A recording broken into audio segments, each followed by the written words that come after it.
Good evening, everybody. Welcome to the Kickin Show, episode 18, our abbreviated version as we go into New Year's Eve weekend. Hope you had as best of 2020 as you could. We're going to look back now on the best races of 2020 from our point of view. Got Justin Schuler, Zach Catanzarete, and Seth Eggert. Which one of you guys are going to kick us off here on the show tonight? Well, I guess I will. I definitely tried putting some thought into this. I'm glad one of us did. Yeah, I would hope so. There was quite a few good races this year. Looking back at it, there's a lot that you don't remember, and you kind of have to look over some numbers and see, oh, that race had a lot of lead changes. This guy won this one. Oh, yeah. Watch some videos on YouTube, and one of my favorites, and I knew it at the time, was the Bristol Spring Race.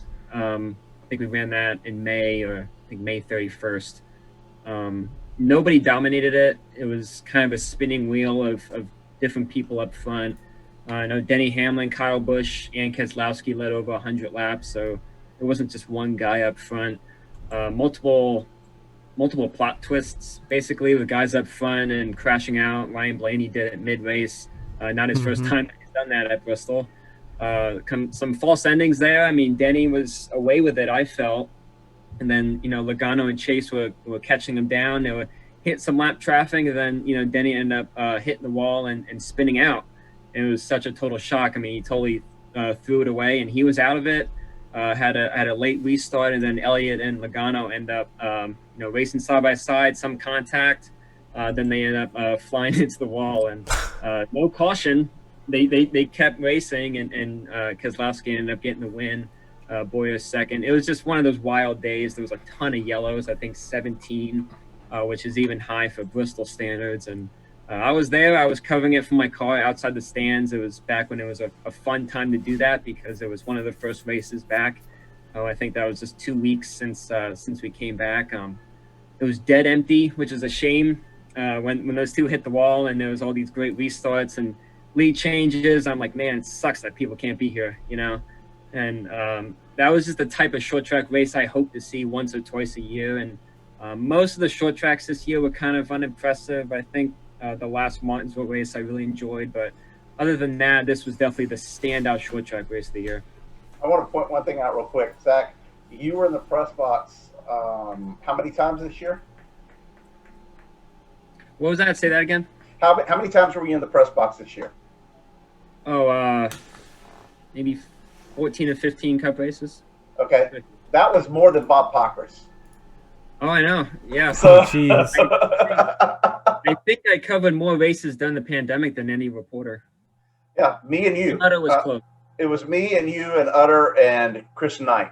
I don't know who's first, second, or third, but we're all really close. Yeah. So that was, and I appreciate you doing it the way you did it. Covering it from the car. I think we only missed having a reporter at the track for 2 races this season. So kudos to you and doing what you did. And obviously, I appreciate everybody at Kicking the Tires. But that was really, really cool. I'm going to go here because it kind of segues into what Zach's talking about, the way he had to cover the races. The first race back, I actually didn't get a spot in the press box for the Cup race. I was an alternate, but we were limited because of COVID-19. We didn't know what to expect. We didn't know the rules. So Chris Knight and I set up a off-site media center at our hotel in the lobby and had all the TVs faced our way. We had Domino's. We had Domino's pizza delivered. We had iPads and we had computers. I mean, it looked like a command center. And I think it made the 100,000 cameras video that they do every year with, I got the one of the TV networks, Fox. Fox. Yeah. So it made that video. So because they called me about it. So that was pretty cool.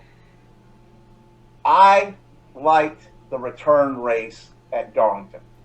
I thought that was it wasn't the best race of the year, probably not, but for what it meant to NASCAR, for what it meant to the industry, for what it meant to the world as a whole, I think that was probably the #1 race of 2020 simply because it showed that we could rebound from COVID and we could get, we didn't know that it was going to, we were going to have issues and vaccines. And all we knew is we were going back racing. Okay. And the drone shots that I was able to get of the haulers entering the track for the first time in months since we had been off. I think we went off, away from the track in March at Atlanta, and that was it. We were done. Zach and I were in Atlanta. Yeah, I believe it was 8 weeks because that weekend at Atlanta, Dale Jr. and a few others organized a quote replacements race on iRacing, and then the next 7 weeks they did the Pro Invitational iRacing series. And that's during that time is when I got involved with kicking the tires with iRacing and bought my sim unit and everything that we that's in front of me now, and where I do the show every week. But all of that led up to what Darlington was and what it meant. And like I said, I can't tell you a whole lot about that race, but I can tell you a whole lot about what happened in the Darlington community. I can tell you about the fans that lined the street as the haulers were coming in. I can tell you about the fans that camped out, knowing that they were just going to get literally a glimpse of the track, of cars going by, but they didn't care. Because they could hear the cars, they could see the haulers going in, they could hear the horns of the hauler drivers as they honk the horns, turning into the gates, and you could see our drone footage overhead of those haulers flying into the track, and that to me showed that NASCAR was back, and that showed the whole country that if we can do it, they can do it. Football can do it, basketball, baseball. And everybody started coming back, and that's the biggest, to me, that's the biggest race of the year. Well, for me, the biggest race of the year, or at least the most memorable to me, being the history buff that I am, I would have to point to the Charlotte Roval. Granted, we didn't exactly race in the rain in the Cup Series. We did in Xfinity, more like a monsoon in Xfinity, but in the Cup Series, we raced in wet and damp conditions for the first stage and a half or so. And it was the first time in the modern era of NASCAR that the Cup cars raced in the rain. The last time they technically raced in the rain was the 1966 Daytona 500. And they actually called it 2 laps short because of how heavy the rain got. Granted, back then the tires were grooved. They weren't slick tires like they are now, at least the standard dry tires for NASCAR, compared to the wet grooved tires that Goodyear now makes. But aside from that, the only other time, at least to my knowledge, that NASCAR's raced in the rain was 1956 at Road America, which we're going back to for the Cup Series for the first time in 2021. I would point out one thing, Seth. We did race in the rain in an all-star race at Charlotte when everybody piled in turn one. But if everybody's wrecking, is it really a race? If everyone wrecks, if everyone or all but 2 cars wreck, is it really a race? Well, does that mean the very first Roval that we had, when everyone went right into the Tums heartburn wall, is that really a race? Yeah, when Brad Keselowski let him off the hill, over the hill like a bunch of lemmings. It was like 70 laps of clean racing that nobody remembers from that race. The whole stage went caution-free. Okay, so how about this? I'm talking specifically points paying races. I understand. And I don't think they intended to race in turn one. So it just happened to be a monsoon in turn one, and the rest of the track was dry, and no one could make the turn. So Jeff Gordon came back to win still. They gave him a backup car.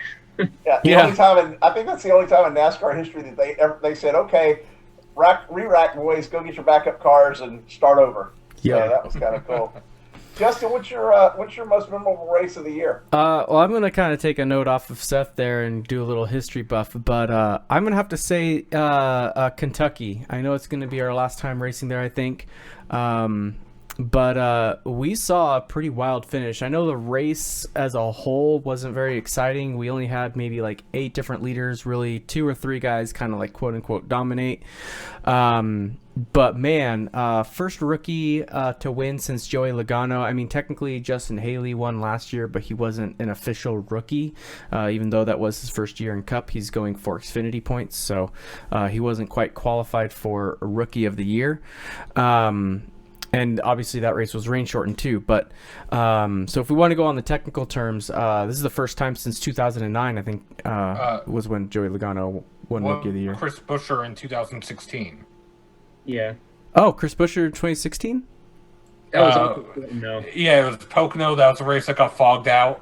Yeah, remember he won when it was foggy. Yeah, I thought he wasn't a rookie then. Yeah, the only race in NASCAR history that's been shortened for fog. If he that was his first full-time season, so unless he didn't check off the box. Yeah. Chris Buescher wins as rookie. Let's see. Was a rookie. He was a rookie. Oh, okay, never mind. I'll redo that then. Edit that. Yeah. You're I welcome. honestly, no, thanks for pointing that out. I honestly didn't think he was a rookie then. Shoot. This is 12. Okay, Justin, what about your most memorable race of the year? Yeah, I'm gonna take your first one. Did Trevor Bayne run for points in 2011? He did, no, not in Cup. Because yeah, he did. We didn't have that rule in 2011. No, we did have the rule in 2011. That was the first year we had the rule. The designation rule was in 2011? Yeah, in 2011. Because I specifically remember after he won, there was a question as to whether he could run for the chase, and NASCAR had clarified saying because he didn't choose Cup points, if he switched it now, that race wouldn't count. Yeah, that's when Stenhouse started winning titles. And yeah, I was going to say it was the year after Keselowski won his nationwide title at that time. Yeah, because I'm seeing... I remember Brad being upset that he couldn't defend his title.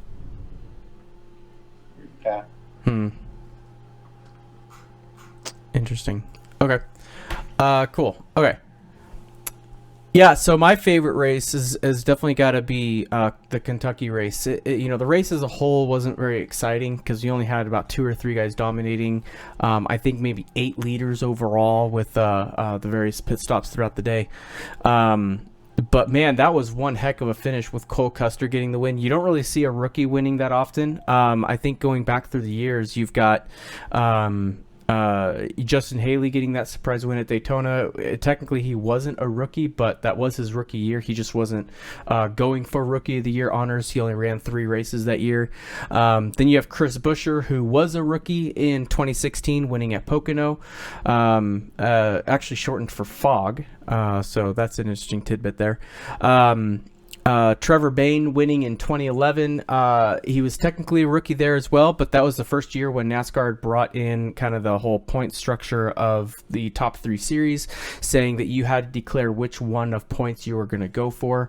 And at the time, Trevor Bayne did not elect for Cup Series points, so he wasn't an official rookie at that point.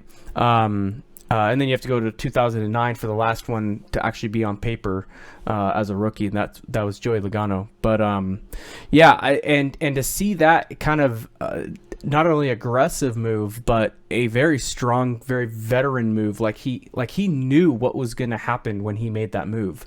That's what it looked like, and that was just kind of a shock, just coming out of nowhere and taking it 4 wide, not hesitating one bit. I think he, on the restart, he was like 9th or 10th or something like that. He was pretty far back there, and just charged his way up to the field, just picking the right spots at the right time and just taking the white flag, choosing that outside lane, getting around Truex on the outside.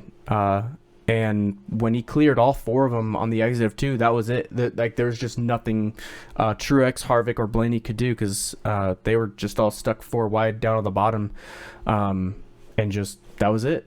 Like that was the race right there. So that was really cool to see. I think we're going to see some great races from Cole Custer and a lot of the rookies from this year as well. But that's got to be one of my favorites.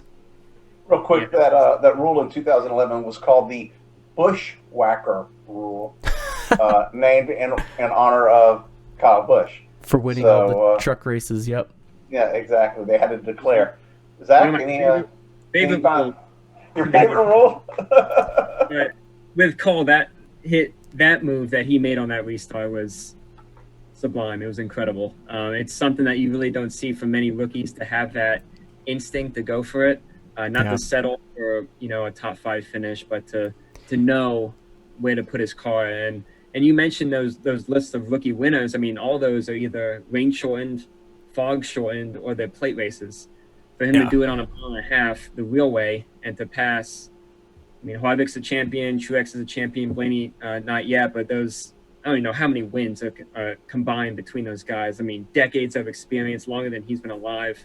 And for him to just show up and make that move and pass them all and hold off for that last lap, that was kick ass. I could not believe it. And that was definitely maybe not the best race of the year, but when it comes to the moments, one of the top 3 or 5 standout moments of the year for me. Yeah, hands down. And I mean, you mentioned you don't see many rookies making that move. You don't even see many veterans making that kind of a move. It was like he was on a mission, and he saw that gap, and he's like, there's a checker flag on the other side of that, and he just made it work. That was amazing. Well, real quick in closing, you picked Kentucky, and this week Mark Simmendinger, the track president, resigned from Kentucky Speedway. That pretty much, in my opinion, seals the fate of us ever having, at least anytime soon, another race at Kentucky Speedway. So it's a good race to pick, Justin. And, because I love that track. And the people that work at Kentucky have always been great to us here at Kickin' the Tires. So our thoughts and prayers to those guys, because we don't know when they're going to be back or if they're going to be back. But that's going to do it here for this year. Do what?